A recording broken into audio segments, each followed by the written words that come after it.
Don't want to do a million takes? He doesn't want to do a million takes. I don't know what the deal is. But hello, and do you like our theme song? Do you like the theme song? If you like it, I like it. If you like it, you're so difficult. You're so difficult. What are you? I am not difficult. You are difficult. He won't say anything about the theme song. I adore the theme song. See, was that so hard? It's just what I always wanted. See, and that's why I had edited that just for you. I appreciate that. Okay. I don't deserve you. No, you don't, but here you go. Here you are. Uh-huh. Here I am. All right. Hi. We are, I guess we should introduce since he screwed up all of the timing and everything. But this is our first episode of the new year here at the Lagniappe at St. Mark's Episcopal Church in Chenango Bridge. And do you know why we're called Lagniappe? Have you ever heard of that word? No. You've never heard? I love this guy. He's never heard of that word. I get to do my whole spiel now. She loves me for more reasons than that. Come on. I do. I really do. What's not to love? Exactly. Well, we have the Lagniappe is a tip of the hat to my old stomping grounds back in Louisiana, in New Orleans. If you grew up in New Orleans, you know the word Lagniappe. It literally means a little something extra. It's a French Cajun word. Okay. And it was my favorite section of the newspaper whenever the Sunday paper came in, because it was its whole thing. So at St. Mark's, when we were looking to do a little something more than, we had the streaming and, just a little bit more to introduce people and to connect and everything. And it was like, hey, a little something extra. It's like, I got the title. So that's, I get to say that every single time. I get to say the title. But today we are very happy on our very first episode of the new year to be joined by St. Mark's Reverend Deacon David Stickley, or as he usually wants me to refer to him by, as the Honorable, Distinguished, and Revered Deacon David Stickley. Yeah, she's making that all up. It sounds really pompous. Which I can be if I have to, but it's not my deal. It's not your deal? It's not my deal. Are you like a Dave or a David? Usually David, but if somebody calls me Dave, I don't mind because my dad called me that. Yeah, because I got to admit, you kind of have a David vibe more so than a Dave vibe. But who knew? Go figure. Right, I know, right? Nobody. We can ask everybody in the audience if it's a David or a Dave. We can do like a poll. Are we taking calls? Are we? We can take calls. You don't want us to take calls. You do not want us to take calls. Probably not. All right. But in addition to this being our first show, we are at the fabulous Lincoln Palace right here on location. Renee. On location at the fabulous Lincoln Palace here in Bingo Town. Mm-hmm. It was that we were able to get this on short notice. I was assuming that you had like some pull or something like that maybe you put in a good word for us or something. I know people. You do know people. I know people. And those people know things. Yes, they do. And we know stuff about people who can get us in the Lincoln Palace. Yeah. That is very cool. Jesus said that it's important to know people. Jesus did say that. Yeah, he did. Mm-hmm. And we appreciate that. Yeah. Thank you for getting that deaconess right in there, right at the very beginning. He didn't say how to know people. That's true. He just said you should know people. Yeah, they'll come in handy. People will come in handy. Yeah, they'll come in handy. Not in a way that you use them, but in a way that you have relationships with them. Okay, it's good that you qualified that. Otherwise, this could go in an entirely different direction. Yeah. For like deacons, we won't keep doing that. This is fun. We could, we won't play with the wires. Maybe we could get Uncle Wesley to do a tightrope act on that. We could. We're going to talk about Uncle Wesley too. Are we going to talk about Uncle Wesley? We are going to talk because all of the people all over the land all of this, because this is an international show. Mm-hmm. It's shown everywhere. And they all wrote in, or they called in, and they said they want to know all about Uncle Wesley, who does not look at all interested in anything that we're doing. That's because he's not. He's not. I feel a little dissed. I mean, He welcomed you warmly when you got here. he did. Now he's done. That's right. He did his job. He's like, I said hello. That's He it. did his job. Yeah, it's like he knew people. He's not getting paid for more than that. I had to pay him. No, I did. Oh, okay. As long as, because I didn't like bring my doggy checkbook or anything. Oh no, he knows. He comes to me for everything. That's good. I think that's part of the dog person like contract. It is. He relies on me to keep him safe. Oh, that is good. And you rely on him to bark incessantly at strangers? No, he doesn't do that. He doesn't? Does he No. know he's a beagle? Yeah, but he knows who's in charge, and he knows whose job it is to keep whom safe. He knows it's my job to keep him safe. He doesn't bark at things because he doesn't have to keep me safe. Oh, or he's just not interested and he doesn't want to tell you. No, no, we had a bat in the palace one night last summer. Oh, Yeah. bats in the palace. The jokes I'm going to do with that, right? Yeah, probably. Well, there was only one bat in the palace, to be clear. There was just one bat. Just one. But Uncle Wesley just stayed on the bed and he looked at me like, you better do something about that. I don't like this. And Smart you guy. go do something and come back and tell me how it went. Smart guy. But I suppose we ought to get on with the thing here. Okay. Which thing? This thing, thing today, that the we're thing that actually we're here actually for that we're doing, not right? doing. Oh, okay. Everybody, they're like, what are you doing? Do the thing. You're supposed to be doing the thing. I apologize, everyone. All right. He apologized. It's all all his my fault. fault. It is all his fault. I'm going to let him. I'm going to let you do that. It's all your fault. I'm here to We're tell never you. going to finish this. We're really not. Oh, that is so bad. But I know, and I didn't hit the record button on this too, so I'm sad about that. But I hit the record button on those two, so what are you going to do? But anyway, so we're here with the Honorable and Distinguished and Revered Deacon David, who hates that title, which is a little bonus for me. That's why I use it, because it's fun. I don't actually hate it. You don't. It's growing on you, isn't it? No, it's not growing on me. It's not, but you don't actually I've hate never actually hated it because Oh. formally I am the Reverend Deacon David Stickley. That's the honored and revered and distinguished is just extra. From you. But it can be mine. Formally, I am The Reverend Deacon David Stickley. Informally, which is my preference, I am David or Dave or Hey You Or Hey You. You silly queen, get out of the way. Just take your pick. I don't care, but nothing too formal or pompous. 'cause Nothing too, it's- but I'm too Queen is not formal. Oh, I'm just too old for that nonsense. It's just too much. Oh, okay. As long as it's too much. Well, Okay. partly Partly. it's too much. Okay. Partly when I got ordained.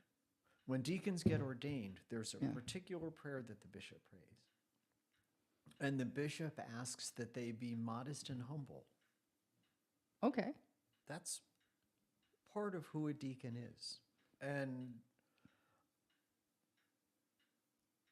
I don't want to lift that up as something to be exalted, but Right. it does mean that maybe a pompous title is not modest and humble, and I should be going in a different direction. So, Okay. That's fair enough. so I that's, want to. that's part of the whole thing. Okay. Yeah, because I want to talk about that a little later. But for everybody who's not as well versed in Deacon David, where are you from? I grew up in the Binghamton area. No, you were. What school did you go to? What high school? Vestal High. Vestal. See, I thought, because I've lived here for like a while, and the only two schools that I'm really familiar that everybody knows is like Shenango Valley or Shenango Forks. It's like no other schools matter. It's kind of like being here and you're a Yankees or a Mets fan, and you don't get any other baseball teams. That means, like, if Dawn's watching this, no Boston Red Sox, no Patriots, no nothing. But did you leave right after high school? Yes. And to be clear, I only went to Vestal High School. That was the only school in Vestal Wait. I went to high school in Vestal, but I went to other schools before we moved to Vestal. We moved to Vestal from Whitney Point just as I was going into high school. Ah, how was Whitney Point back in the day? You know, Very much like it is today. that's what I always wondered, like how much things have changed, like from when you originally left, for when you come back, and some places like Whitney Point, does it still look basically the same? It looks basically the same. And I was back visiting probably a decade ago. And I stood in the Greg's Big M, which is not it's just the Big M now, but because I think Greg's doesn't own it. Anyway, Yeah. I stood in there and I looked around and I thought to myself, because I'd been living in a city for a long time since I moved away from Binghamton and after I graduated college. Anyway, I looked around and I thought, what would I do here? Yeah. Like professionally and personally, what would I do if I lived here? Did you go to college here? I went to Ithaca College, Ah, so and- not too far away. okay. What was your major? Business management. Okay. Not a whole lot of business management in Binghamton at the time. No, and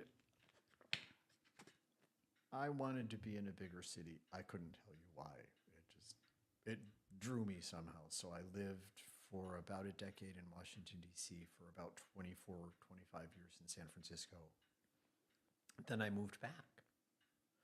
And it's home. And I really love it. Yeah. Yeah, I was stationed in Sunnyvale. So I've been around San Francisco for a little while. That was a nice place. It's okay. But Yeah. it never felt like home. So this has always felt like home. Always felt like home.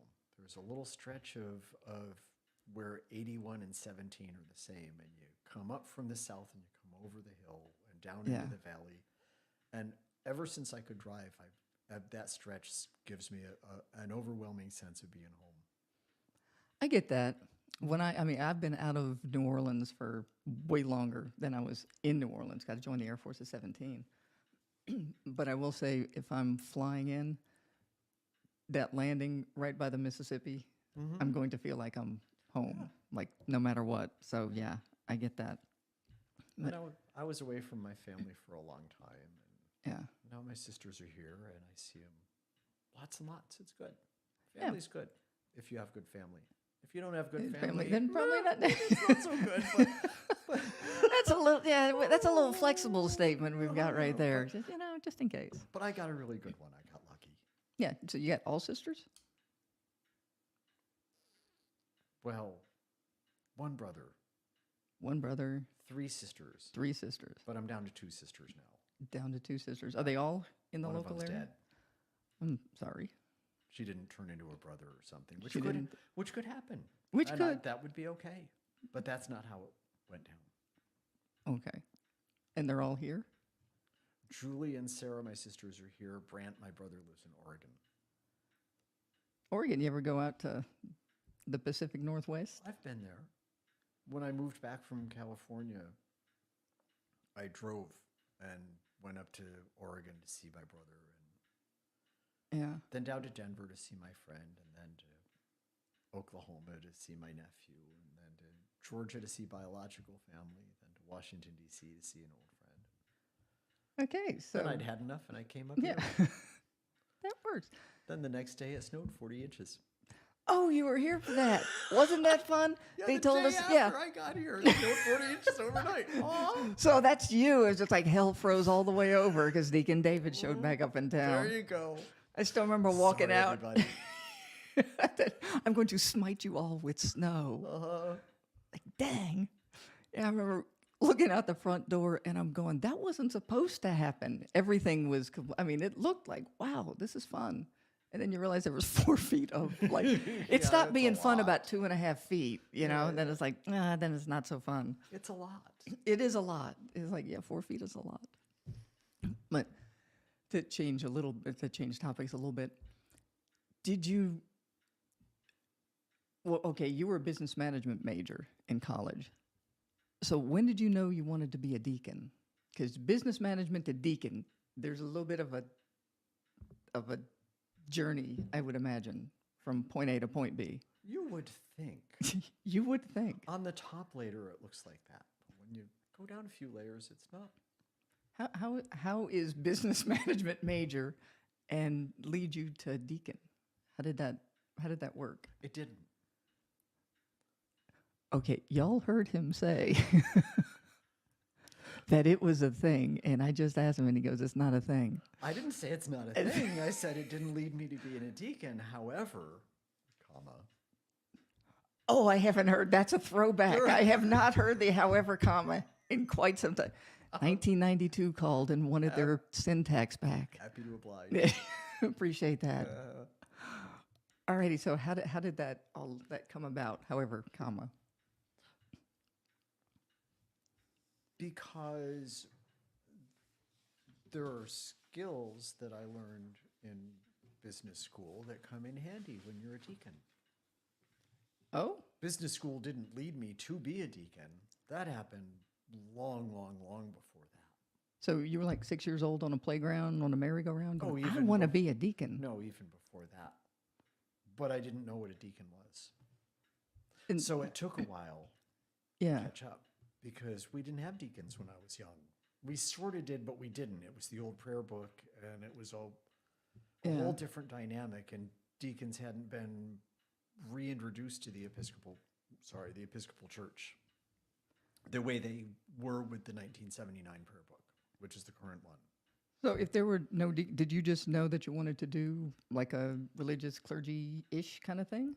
Yeah, which I thought was a priest when I was young, but then got to high school and decided maybe that's not the right thing. So I went to business school, and it served me really well, and still does serve me really well. And when I was in San Francisco, I got to a congregation one day, and they had a deacon, an active deacon who modeled ministries for the congregation and had their own ministry and preached and functioned in the service. And all of a sudden I realized what it was that I felt all those years, because I had a way to identify it that I hadn't had before.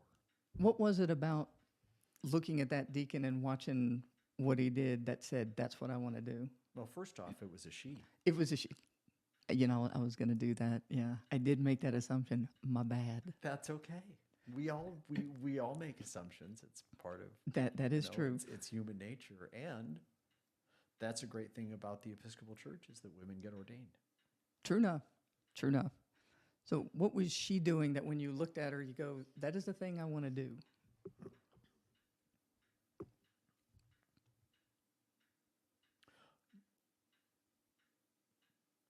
Part of it was the understanding of how she functioned as a deacon in the context of the church, Okay. right? What deacons do that I hadn't that I'd been exposed to before but hadn't seen a working model of, Okay. right? That working model that you see, because I learn experientially. Ah, Right? Yes, So I'm- to I'm be there with you on drawn that. into that experience Yeah. of who a deacon is and what they do spoke to me louder than maybe reading it on a page. yeah. And a lot of it, I can talk about this more later because it's not right for right now probably, but a lot of it is that what we do in church is the symbolic parallel of what we do in the world. Most Okay. of the components of the liturgy are intended to be symbolic parallels of what happens in the world. And seeing the deacon function in the liturgy, I was more emotionally and spiritually drawn to the symbols that the deacon was closer to than the symbols that the priest was closer to. And Right. how were those two? How did you see those differently? Like what the deacon was Because doing? they're hugely different. You can't not see them differently because they're completely different roles. The symbols that the deacon is close to are the proclamation of the gospel and Okay. the preparing of the table for the Eucharist. the symbols that the priest is close to is the presiding over the meal and the blessing of the meal and the blessing of the people, because the priest is the spiritual leader of the people. Right. The deacon helps the church fulfill its mission in the world. Okay, now, deacons and priests, you're both ordained clergy, right? We are. Like you're the Reverend Deacon David, or the Reverend David Stickley if you weren't a deacon. Like you would always maintain the Reverend ordained thing, even if your functional title was not deacon. Right. And even though the Reverend Deacon sounds a little pompous, the deacon is there so you know that it's deacon, not priest. Right. And so in the context of like the community, like in the context of a church service, you're saying that, the deacon has the gospel, the deacon has preparing the table. Mm-hmm. And in the context of community, does a deacon and a priest look different? Do they have different functions? They should. They should. The reason the deacon proclaims the gospel at the Eucharist and often walks up the center aisle to proclaim the gospel, that's a symbol. That's the symbol of the deacon taking the good news of Christ into the midst of the people out in the world. In the hierarchy of offices, in hierarchy might be the wrong word, but is it like do priests have to be deacons at some point?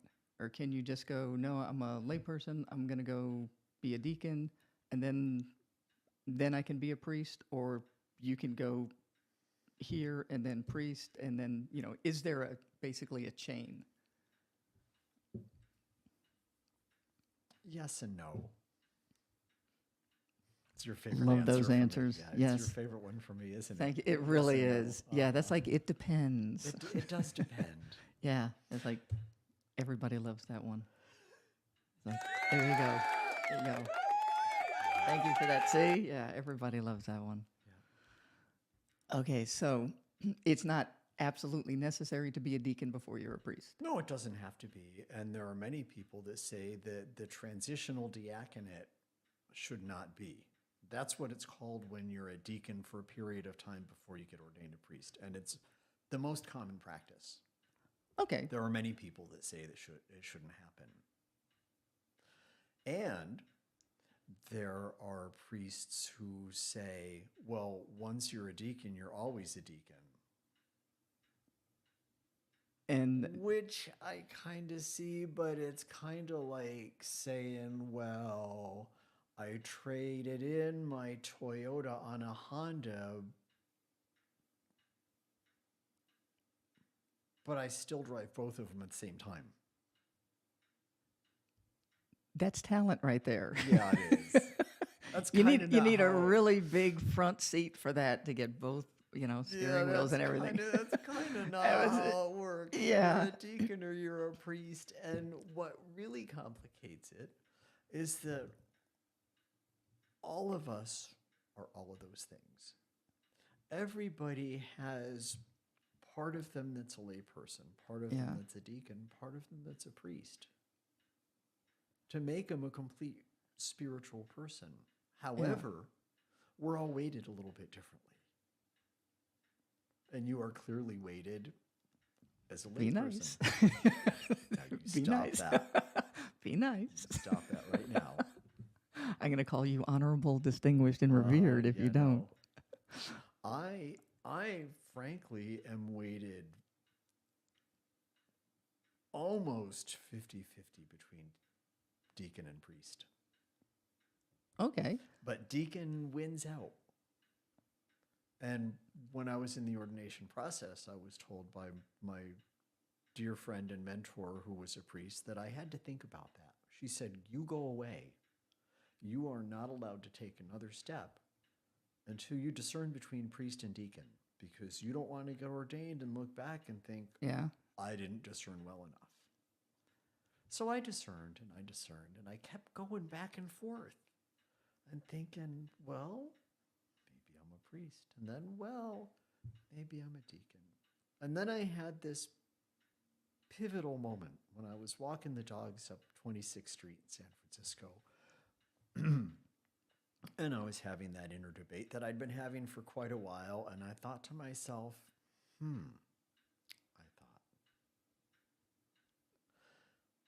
don't want to listen to people complain all day, and I don't have a burning need to bless groups of people. So, well, there you have it. I'm a deacon. I didn't see any of that coming, just so we're clear.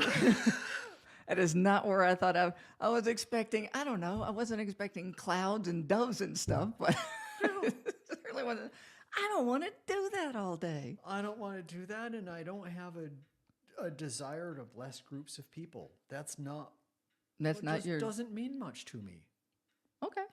I can officiate at a wedding and get to the end and be told you are not allowed to proclaim a nuptial blessing because you're a deacon, and I'm perfectly fine with that. I don't need to do that. I don't even care. Alrighty. Oh, that's good. They're already blessed already. Okay. It's kind of like holy water. Okay, kind of like it's redundant. Why is it blessed when God says that all the water that is water is good? Right? When it got made. At the whole very beginning. There's everybody who makes holy water right now is going, dude, don't put us out of a job. Sorry, people. Like it's redundant. Don't do it. Right. And God blessed us and called us good, even though we might not act that way. God blessed us and said we're good, so we're already blessed. The other blessing is kind of superfluous, feel-good kind of thing, and it's nice, and it makes us feel good. But it's not going to be your jam if you get it. But it's like it's appreciate that. Oh, okay. So what are the educational requirements? I mean, you already graduated college, so you got your business major. So yes, and then I went to school for deacons. What does that look like? Like if you're a deacon or a priest, do you go to the same college? School for deacons out in Berkeley, which is in the Bay Area, yes, near San Francisco. So yes. You know. Yes, I do. I'm familiar with Berkeley. Yes. Over the river and through the woods. Yeah, find Berkeley. There's CDSP, Church Divinity School of the Pacific, which is the seminary out there. School for Deacons shares space with them, or did when I was there, and met on the weekends. But now, the way technology is, and having come out of a pandemic where we had to rethink things, it's online instead of on site. Oh, are the educational requirements different? Different. We have, deacons have social ministry courses, the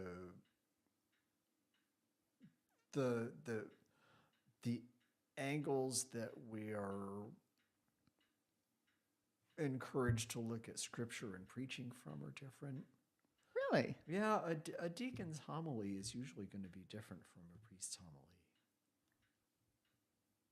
I would ask how come, but that just fascinates me. Haven't you noticed? Yes, I have noticed. I do dig your sermons, I got to tell you. And they're different. They are different. Not just because they're me, which makes them different by default. I wasn't going to say that. I was going to sit real quiet. I gave that one up. I resisted all the way. I did not give in to temptation. Killing me. I'm just saying, I did not give in to temptation. Right, but the angle that... It is, yeah, I will... that we approach a piece of scripture from is a little different. The deacon angle is always going to be a little more social justice oriented or a little more service oriented. I didn't know that was a thing that was it's an undercurrent. Yeah, or that's a very good way to describe that. It is, isn't it? I just came up with Did you just came up with that? Oh, that was most excellent. That's Thank a perfect way. That's perfect. Yeah. But that's in the Episcopalian land. Is that specifically designed that way? Like this is what we want the priests to sort of, this is their angle. This is their lens that they're doing stuff with. And deacons, this is sort of your sort of ball of wax. Yeah. No, that's intentional. It's laid out in the prayer book. I did not know that. On that page is 855. That is... Or is it 35? We're not going to look that up. It's back there in the catechism. That fascinates me.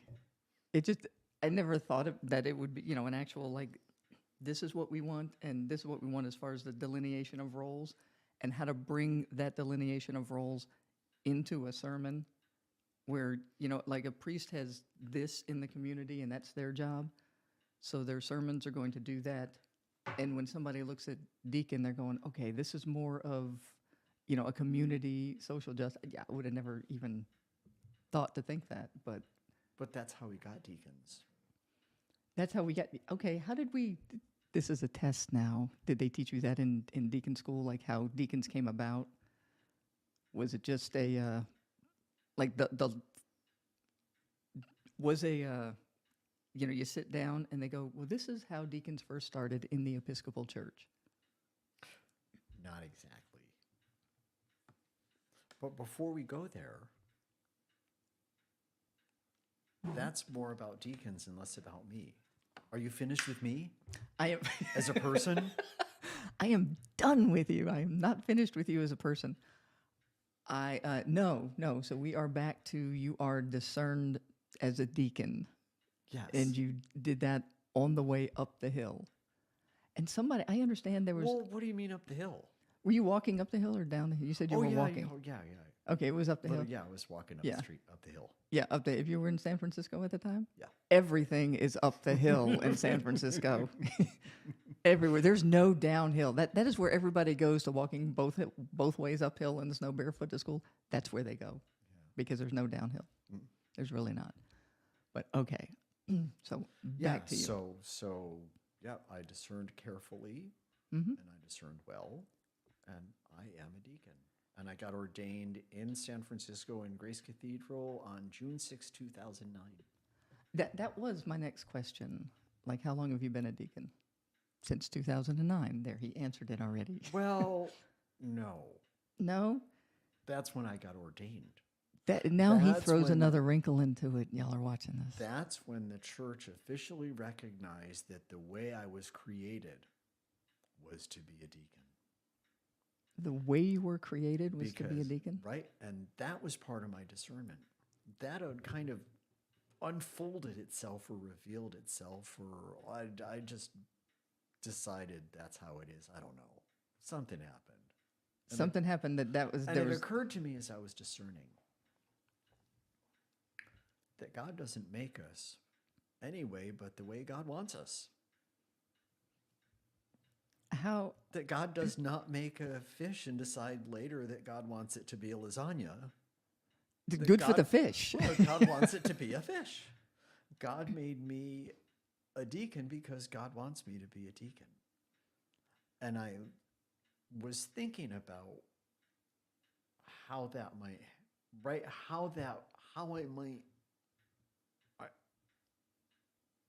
That occurred to me as I was thinking about being a deacon. Yeah. And wondering when this all happened.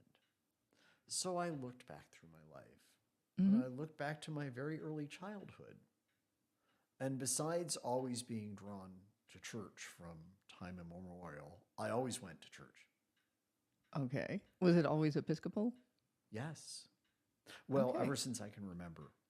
Before I could remember, I was Presbyterian, but I can't remember, so I don't know if it counts. So it doesn't count if you like. Before I remember, I was a Presbyterian. I like that. I'm going to use that for everything. Well, before I remembered that, yeah, okay. I don't remember what happened last night, so it doesn't count.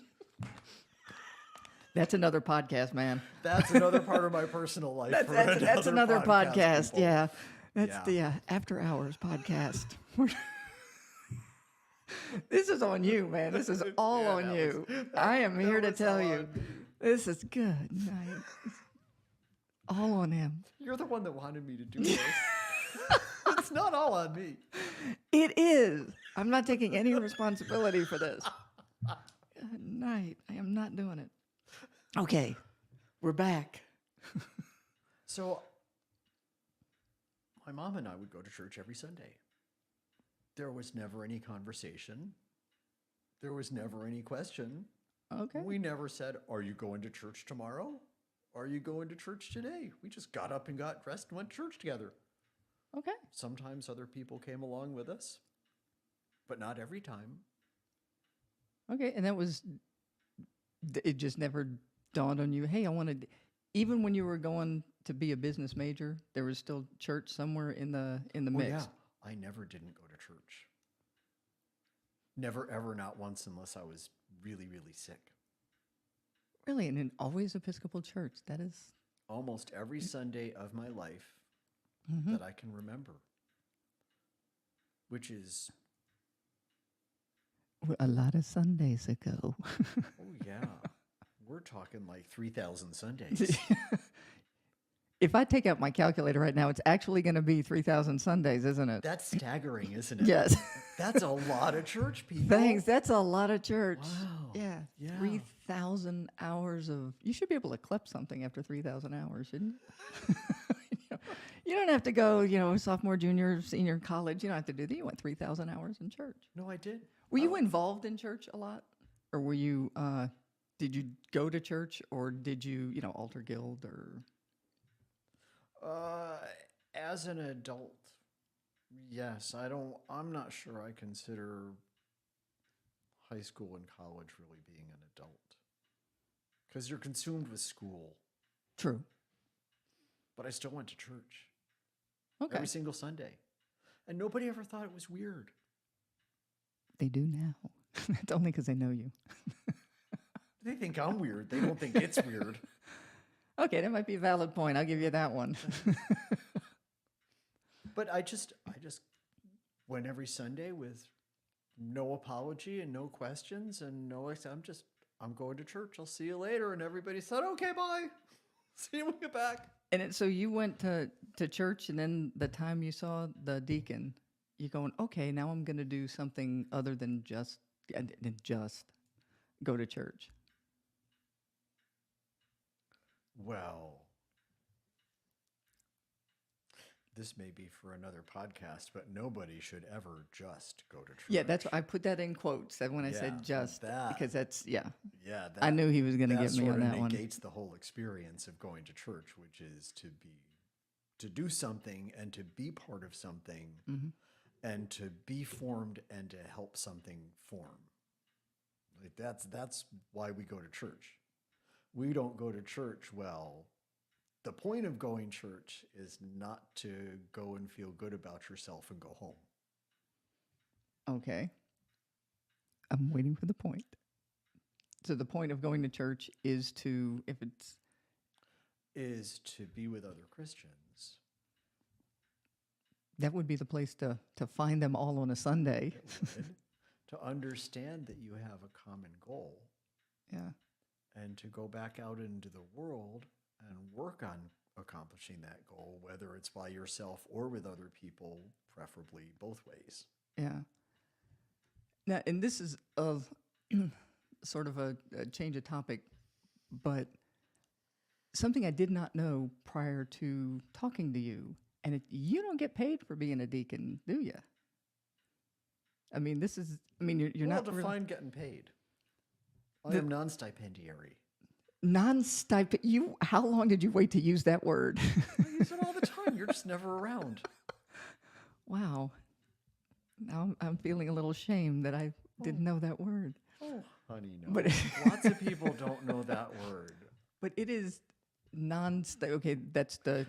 Deacons do not receive a stipend for their work in the church. And the reason for that is unless you're hired full-time as maybe a cathedral deacon, then you might get a paycheck for it. But yeah, that's not optimal in my world. In my world, a major role of the deacon is to model ministry for lay people. Okay.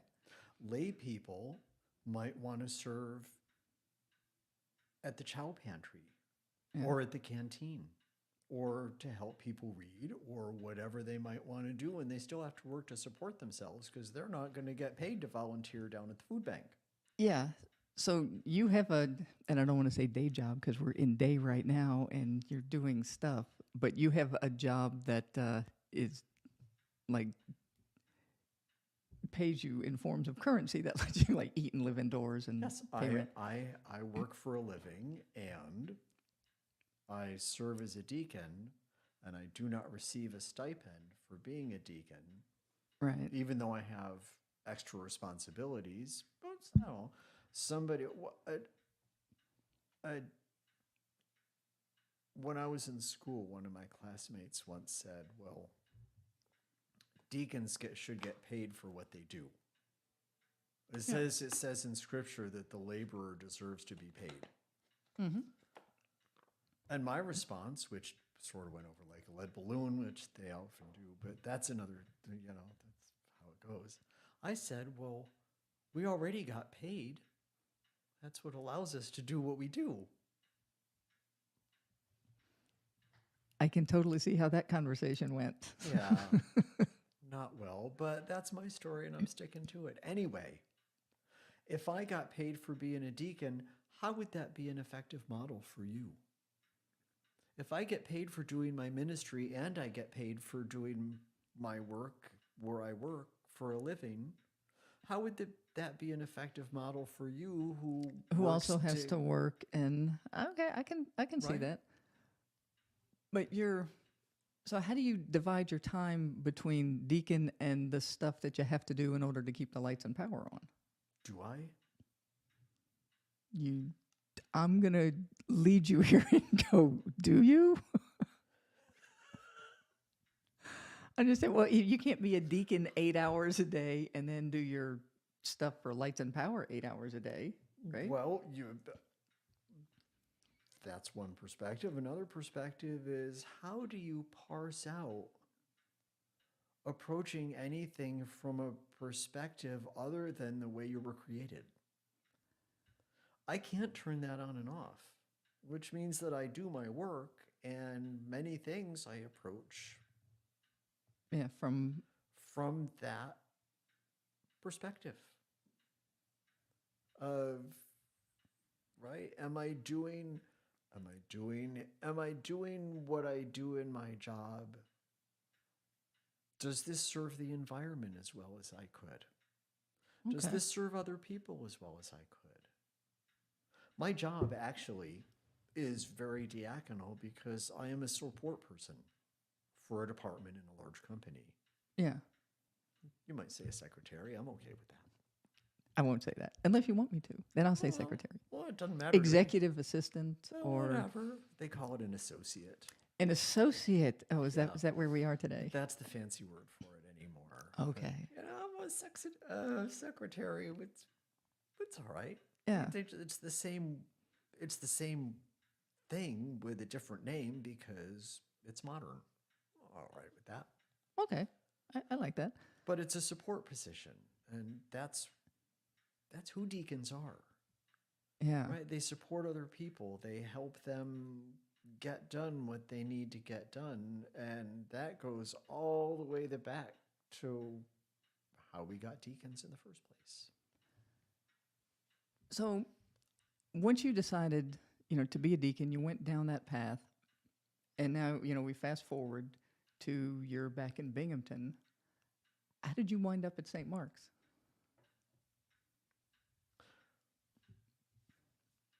Like, do you have a say of where you go? Like the deacons in general?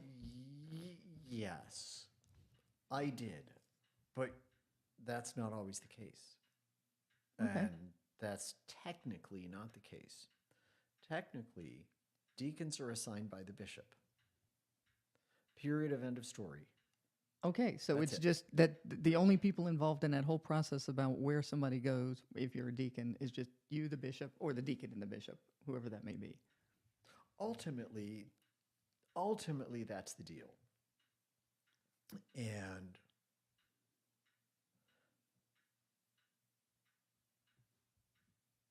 it's, well, there's a lot of levels.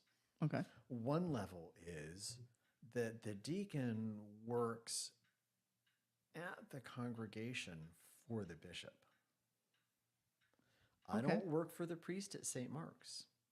I don't work Okay. for St. Mark's. I work at St. Mark's For for the bishop. That's an interesting chain of. Yeah. I, I'm trying to even do an analogy like from my Air Force days. There were places that had what we used to call operational control over me, and that's they decided what I do day to day. But administrative control, which basically who did all my report cards and stuff like that, that was somebody else. So, how does that how does that work if you work for the bishop but you're working at St. Mark's? Does it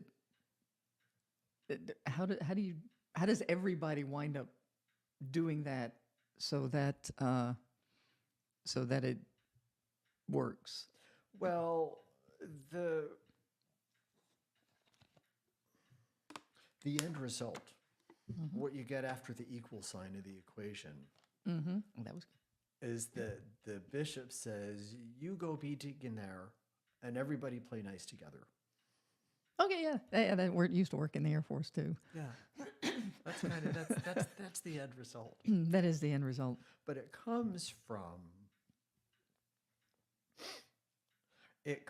from a place of obedience. A place of obedience. That look. That I look. talked about that on Sunday, didn't I? Yes. I talked about obedience. Yes, you did. Right? I said not everybody likes. Some deacons don't even like it, but if they don't like it, I don't know why they got ordained deacons, but that's between them and not me. Yeah. That's Okay. none of my business. However, when one gets ordained a deacon, one takes a vow of obedience to the bishop. And if Okay. you don't want to take that vow of obedience, then you shouldn't get ordained. But I did get ordained, and I took a vow of obedience, and I take it seriously. And if the Yeah. bishop says to me, "I want you to do this or go there or do that or come here," that's what I will do. So if you left this diocese, like in Central New York, wherever that bishop is for the diocese that you end up in, do you take another oath, or is it like Nope, that is the bishop to whom I am obedient, wherever I'm canonically resident. okay?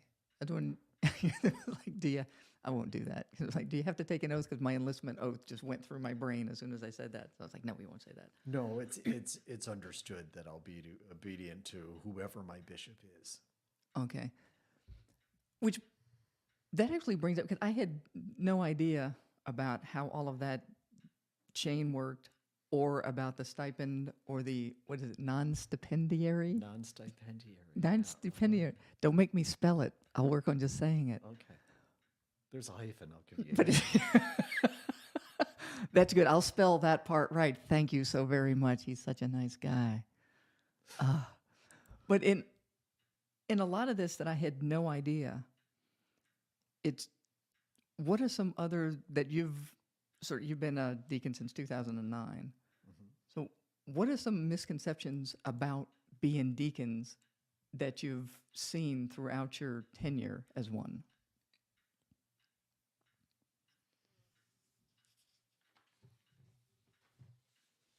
It wasn't a trick question. No, I want to.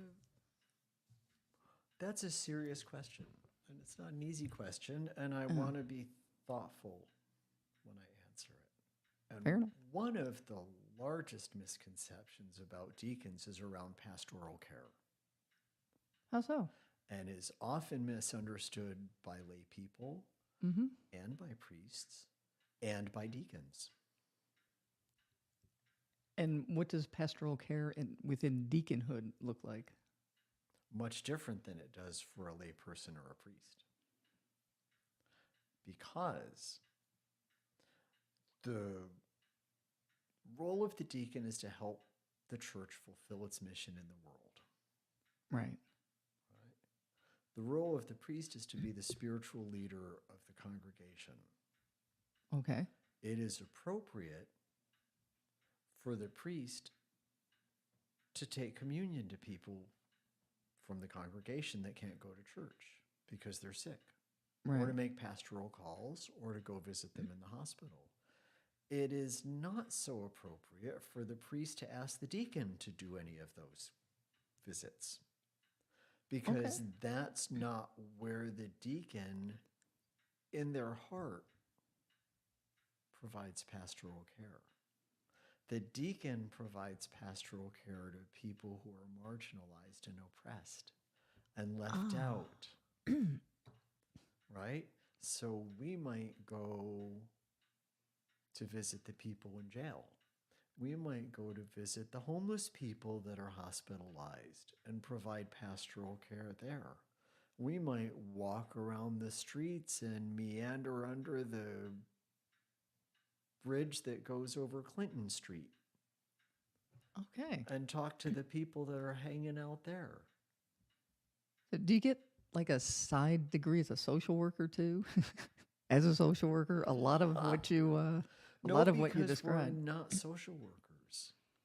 We are their spiritual connection. Okay. We're not gonna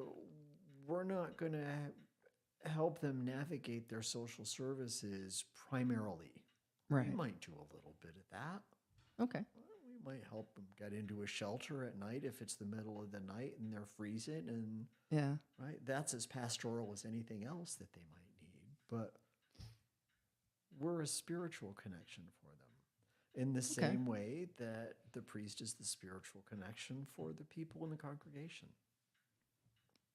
But without both of those pieces being provided, Yeah. the church is incomplete. I can see that. I can see that. That makes a little sense.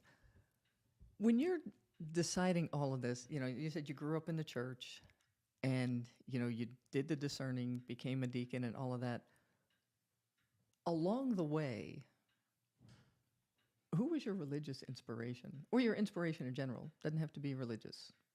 You mean besides Jesus? But I was going to say, I actually had on my notes, and you don't get to say Jesus right there. I put that right there. You can look at it. I got it circled because no, you don't get to say Jesus. He's cheating. I'm not cheating. I wouldn't. See, don't get to Not say Jesus. about this. It was like, see, I guessed you were going to say that. Well, I guess you've spent enough time around me. Yeah, it's like, you don't get to say that. No. Who, did you have one?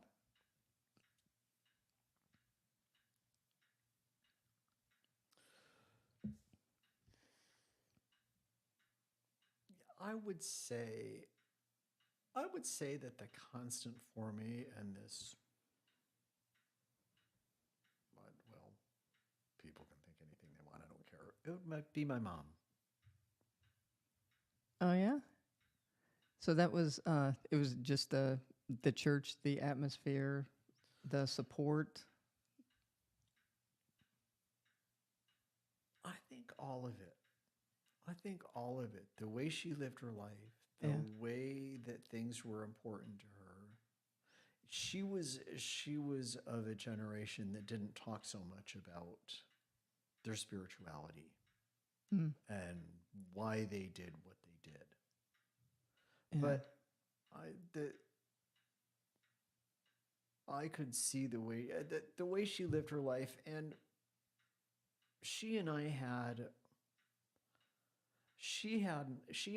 some kind of bond that I never really quite understood until after she died. Because I'm adopted. Right. And my sister Jennifer was adopted, the one who's passed away. The other three are, do you call them natural? Do you call them what's the 2023 word for people that spring out of one's womb? Biological. Nobody Nobody saw saw that that coming. I got nothing for that. Yeah. I have absolutely nothing for that. Whatever you want. Whatever you want to say, man. Whatever you want to call them, they've got a physical bond. Right. That I did not have with my mother. But we had something else that I never really understood until after she passed away, and it dawned on me, we had a spiritual bond that she did not have with any of those other children. Yeah. And I think that's really fascinating. That is really it would fascinating. be natural that would be somebody I would look to. That's somebody I still draw inspiration from and who guides me every once in a while. in a really lovely way. I like that. Oh, an example is when I was growing up, we went to St. Andrew's Episcopal Church in Vestal, which closed in the early 2002, something, somewhere around there. Yeah. After the issue of same-sex marriage in the church split the Episcopal Church into two, which some people say was never really about that. It was still about women getting ordained that people didn't get over, but Yeah. it might be time to just get over that. Yeah. Anyway, so I was back visiting my folks, and we were out for a drive because that's a family thing. Yeah. Sometimes you just go out for a drive or you take the scenic route to get wherever you're going. And we were driving down Route 26. And St. Andrews is on Mirador Road off to the left as you go down 26 towards Endicott. And my mom told me about St. Andrews closing, which I hadn't known, and about why they closed. My folks had since moved to Green, so I wouldn't get all the local news in Vestal. So she told me about how they closed and why they closed, and it was the priest after the one we grew up with, who was named Kilmer Seitz, retired. So my mom told me the story from the front seat, and then she sighed and she shook her head and she said, "If Kilmer had been there, that never would have happened." Oh.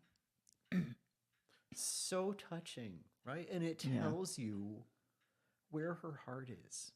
Yeah. And who she loves and who she wants to support. And the fact that she has a gay son is not the point. Yeah. The point is that there was a time when that congregation cared about social justice. There was a time when the priest there had marched at Selma. Yeah. Right? They adopted a Korean orphan. That's kind of who my folks were. That's what I grew up with. And I think you might be a pretty hard-hearted person to not take any inspiration from that. Yeah. As someone who was created to be a deacon, it's all right there. It's all right there. It was handily provided for me. Yeah. It was Tied like up in a neat little bow. Yeah. It's like, okay, we're making this as plain and transparent and like big as you can see there. Here it is. Yeah. Otherwise, if you wouldn't have done it, it would have been a big fish. And, Yeah, exactly. Not a lasagna. And oh, that was good. Way to bring it all the way back. Thank you. Well, we're going to go back again. Oh, cool. Right, because a lot of this started out with me telling you how I went to church with my mom every Sunday. Mm-hmm. And many Sundays, it was just the two of us. Yeah. Well, looking back to my early childhood for patterns of behavior that might give me some insight into how I was created. Yeah. One Sunday, we were driving back from church, and we would pass Dorchester Park. Oh, on the way home. With that. Many people will be. There's a field out front of Dorchester Park before you turn onto Pagebrook Road, which is where we lived. And I looked out the car window, and there was a dog lying in the middle of the field. So I asked my mother to stop the car so I could go check on it, and she did. And from the car, I knew it was a beagle. Yeah. And I've always loved beagles. I loved beagles before this, right? Whatever you want to call it, it happened to send one my way one day when I was quite young. Yeah. So I went and checked on this beagle in the field, and he was lying down, but he wasn't hurt, and he wasn't sick, and he wasn't wearing a collar, and I knew that none of that was right. Okay. So uncharacteristically, my mother said I could bring him home. She said he had to sleep in the barn because we had enough dogs in the house. We lived out in the country. Yeah. Which anybody that knows Pagebrook Road knows. Yeah. Country, right? So. True enough. So I rummaged around in the closet and got him an old coat for a bed and set him up in the barn near the cows on a bale of hay and bought him food out of my allowance when I started getting allowance and had him for a while. And I named him Theodore, and he was my dog, and he never ran away, and we had a thing. Oh, that's very nice. That's a great story. Yeah. And I always knew I was young. I figured I was probably 6 or 7. But even at that age, right? To rescue a creature that's been abandoned. Yeah. Right? That's a deacon thing right That's there. that's a thing. Yeah. That's a thing that deacons do. Their Yeah. heart always goes out to anything that's been lost or forgotten or marginalized or oppressed or not cared about. That's who we are. And you can't, it's hard to do it if you're not made that way. Yeah. If you do it and you've always done it, it's easy to see that that's how you were made, and maybe a deacon is what you're supposed to do. So as I was moving out of San Francisco, I had to pack up, I had to clean things out, and I knew I had to picture of Theodore the Beagle. Yeah. Because, what young boy doesn't name a beagle Theodore? That was a whole different conversation I was going to have, because of all the beagle names and all the land and all of the universe, Theodore was not in the top 1.5 billion. It wouldn't be. But especially at like 6. Neither is Uncle Wesley. Neither is Uncle Wesley. But he works for that name, though. He's all that. But yeah, lives up Theodore, I don't know, like Spot, Snoopy. No. Yeah, but Theodore. So I like, cleaned okay. out this closet and I found a long lost picture of Theodore. And it turned out to be date stamped. And it turns out that I did that when I was only 4. Oh, wow. Yeah. Wow. Not many 4-year-olds do something like that. Not many 4-year-olds do something like that. But it explains why I got to take him home. Yeah. Because who's going to resist Who's gonna 4-year-old me with a beagle after That's church? true. You got the dog thing going on. You got the 4-year-old thing going on. Yeah, that was a that's kind of a lost tall order. cause. Yeah. Oh, well, that is both a great story and our little time clock for being out of time. Well, golly, that went fast. But I didn't know it did go fast. That was like I had to look at the clock. And went, oh, Not wow. for everybody listening. Not but for it did everybody. for No, us. y'all might have not had as fun as we had, but we're not sorry about that at all. No, we're not. We're really not. Not going to apologize. No, but is there anything else you want to say to the people back at St. Mark's before we close? Tune in next time for who knows what. I don't know. We're going to have an entire thing on what to name your beagle. That's not Theodore. No, they can name their own beagles. They can name their own I beagle. don't need to be responsible. That for is true. that. No, you don't need to be responsible. But did you for get that. to ask me all the things about myself that you wanted to ask me? I or did yeah. I got like most of them and everything, and then Okay, because we kind of. I know we did, meandered, but like, but I liked it, phrase. yeah. And Okay. some of it was like a little spoiler alert, like you don't get to say Jesus. I did say that. Jesus. And with that, ladies and gentlemen, we will see everybody next time. Wave bye-bye there, David. Bye bye. And we're out.